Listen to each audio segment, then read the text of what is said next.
As-tu déjà vécu ce moment étrange où tu veux créer une vraie connexion avec une femme, mais tu ne sais jamais comment l'inviter à plus d'intimité, sans paraître pressant, maladroit ou désespéré? Beaucoup d'hommes échouent ici. Ils pensent que demander l'intimité, c'est juste lancer la phrase « Tu veux venir chez moi ?» Erreur fatale. Dans cette vidéo, je vais te révéler une méthode psychologique puissante, utilisée par les hommes les plus confiants, les plus stoïques, ceux qui savent créer une atmosphère où une femme désire naturellement partager ce moment avec eux. Pas par obligation, pas par manipulation, mais par choix. Si tu restes jusqu'à la fin, tu découvriras un principe qui peut transformer totalement ta manière de créer de la proximité et du désir. Et je t'assure, après ça, tu ne verras plus jamais l'intimité de la même façon. 1. Comprendre la psychologie féminine et la sécurité émotionnelle. La première erreur que font les hommes, c'est de croire que l'intimité commence par des mots ou des gestes explicites. Non.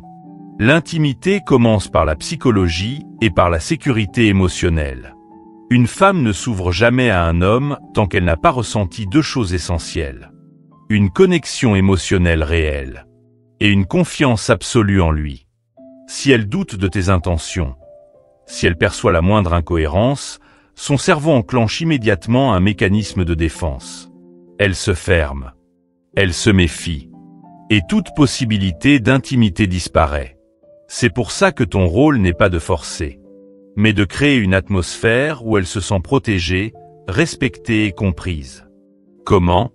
En écoutant sincèrement, en posant des questions profondes sur ses passions, ses valeurs, ses expériences.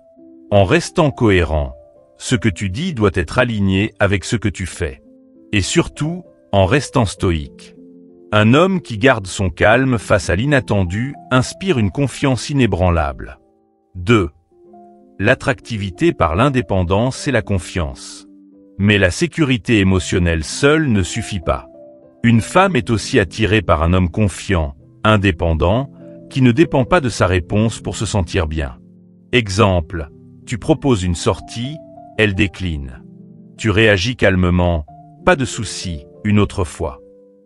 Cette attitude montre que tu respectes son choix, que tu n'as pas besoin de forcer, et que tu restes maître de toi.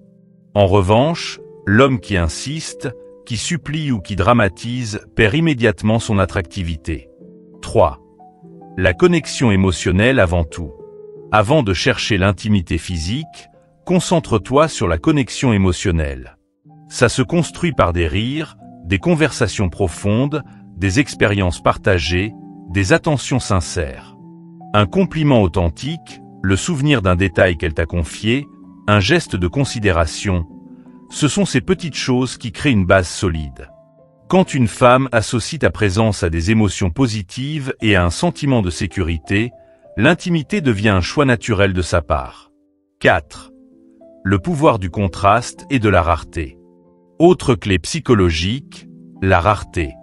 Un homme toujours disponible, qui répond immédiatement à chaque message, qui est constamment là, perd son aura. Au contraire, alterner entre moments de présence et légitime absence crée une tension positive.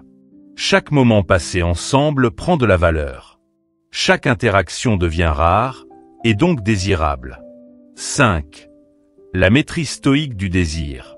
Demander l'intimité ne veut pas dire céder à l'impulsion. Le stoïcisme t'enseigne une vérité simple. Tu ne contrôles pas sa réaction, mais tu contrôles ton attitude. Un homme stoïque exprime son désir sans pression, sans peur du refus. Il reste maître de lui. Et c'est justement cette maîtrise qui attire le respect et le désir. Comme le disait Marc Aurèle, la qualité de ta vie dépend de la qualité de tes pensées. Si tu penses en homme digne, stable et confiant, tu deviens naturellement attirant. 6. La suggestion subtile plutôt que la demande directe. Demander directement peut mettre une pression inutile. Exemple, tu veux venir chez moi. Souvent, ça bloque. À la place, utilise la suggestion subtile. Dis-lui par exemple, « J'adore ces moments avec toi. On est bien, là. J'aimerais qu'on en ait plus souvent. » Tu exprimes ton désir. Tu crées une ouverture. Mais tu laisses le choix. C'est ce sentiment de liberté qui déclenche son envie de partager l'intimité avec toi. 7. Les erreurs fatales à éviter.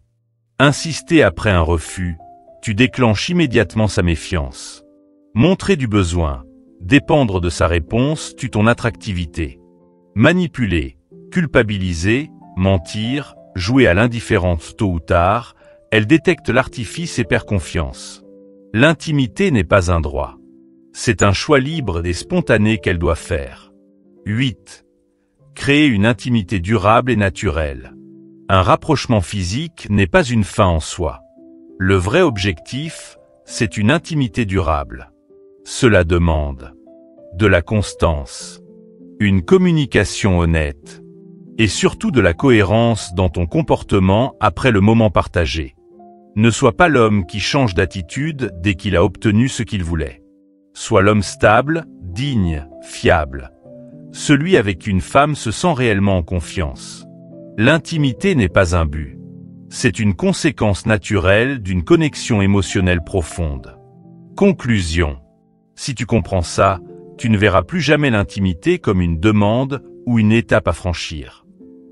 Tu verras que c'est une conséquence naturelle de ton attitude, ton respect, ton calme, ta dignité et ta présence. Écris en commentaire « Je vais rester stoïque » si tu as compris que le véritable pouvoir n'est pas dans la pression, mais dans ta maîtrise de toi. Et surtout, abonne-toi et active la cloche, parce que dans la prochaine vidéo, je vais te révéler d'autres secrets psychologiques pour créer une connexion si forte, qu'elle ne voudra plus jamais se détacher de toi.